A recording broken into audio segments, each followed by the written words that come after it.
guys, kembali lagi bersama saya Tika Triana Tasya Bangun, mahasiswa akuntansi perpajakan 5B. Kali ini saya akan mencoba merisum pajak perusahaan. Pajak perusahaan adalah pajak yang dibebankan kepada perusahaan atau badan hukum lainnya. Pajak penghasilan perusahaan.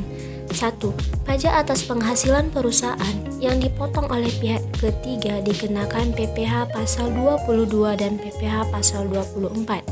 Yang kedua, pajak penghasilan yang diangsur oleh perusahaan dikenakan PPh pasal 25. Yang ketiga, pajak atas penghasilan perusahaan yang diperhitungkan setiap akhir tahun akan dikenakan PPh pasal 29. Yang pertama yaitu PPh pasal 22. PPh pasal 22 yaitu pajak penghasilan yang dikenakan kepada badan-badan usaha tertentu baik pemerintah dan swasta yang melakukan kegiatan perdagangan ekspor, impor, dan reimpor. Pemungut PPh pasal 22 yaitu bendaharawan.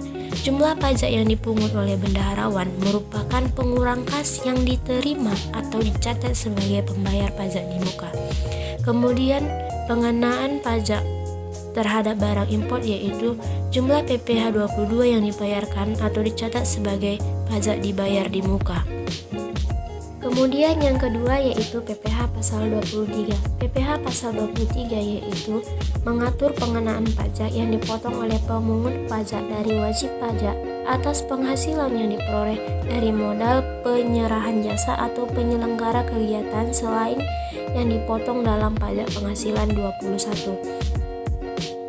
Objek pajak PPh pasal 23 yaitu dividen, bunga, royalti, hadiah, penghargaan, dan bonus lainnya, sewa dan penghasilan lain sehubungan dengan penggunaan harta. Kemudian, PPh pasal 23 bersifat final dan tidak final. Yang ketiga yaitu PPh pasal 24. PPh pasal 24 yaitu pajak penghasilan yang mengatur hak wajib pajak untuk memanfaatkan kredit pajak mereka di luar negeri untuk mengurangi nilai pajak yang terhutang yang dimiliki di Indonesia, sehingga jumlah pajak yang harus dibayar di Indonesia dapat dikurangi dengan jumlah pajak yang telah mereka bayar di luar negeri. Pemanfaatan kredit pajak di luar negeri ini dimanfaatkan agar wajib pajak tidak terkena pajak ganda. Di dalam PPh pasal 24, 1. Penghasilan luar negeri, pendapatan akan diakui sebesar seluruh pendapatan. Kemudian yang kedua, pajak yang telah dibayarkan dianggap pajak dibayar di muka. Yang ketiga, pada saat akhir tahun pajak yang dibayarkan akan dikreditkan mungkin lebih kecil dari yang dibayarkan. Yang keempat yaitu PPh pasal 29.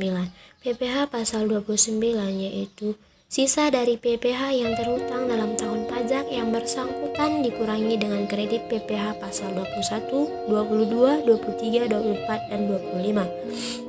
Dalam hal ini, wajib pajak memiliki kewajiban melunasi kekurangan pembayaran pajak yang terhutang sebelum surat pemberitahuan tahunan pajak penghasilan disampaikan. Apabila tahun buku sama dengan tahun kalender, kekurangan pajak tersebut wajib dilunasi paling lambat 31 Maret bagi wajib pajak orang pribadi atau 30 April bagi wajib pajak badan setelah tahun pajak berakhir. Nah, bagaimana bila tahun buku tidak sama dengan tahun kalender? Misalnya dimulai dari 1 Juli sampai 30 Juni tahun depan, maka kekurangan wajib pajak harus dilunasi paling lambat 30 September bagi wajib pajak pribadi atau 31 Oktober bagi wajib pajak badan. Di dalam PPh pasal 29 akan dicatat pada saat pembuatan jurnal penyesuaian pada akhir periode.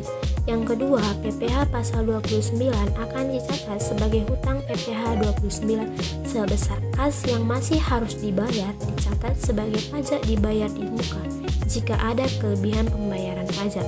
Yang ketiga, pajak dibayar di muka dicatat ditutup direlasifikasikan ke dalam beban pajak tahun ini. Yang keempat, beban pajak tanggungan dihitung berdasarkan beda temporer yang muncul. Sekian dan terima kasih. Jika ada salah kata ataupun pembahasan yang kurang tepat, saya memohon maaf yang sebesar-besarnya dan sampai jumpa.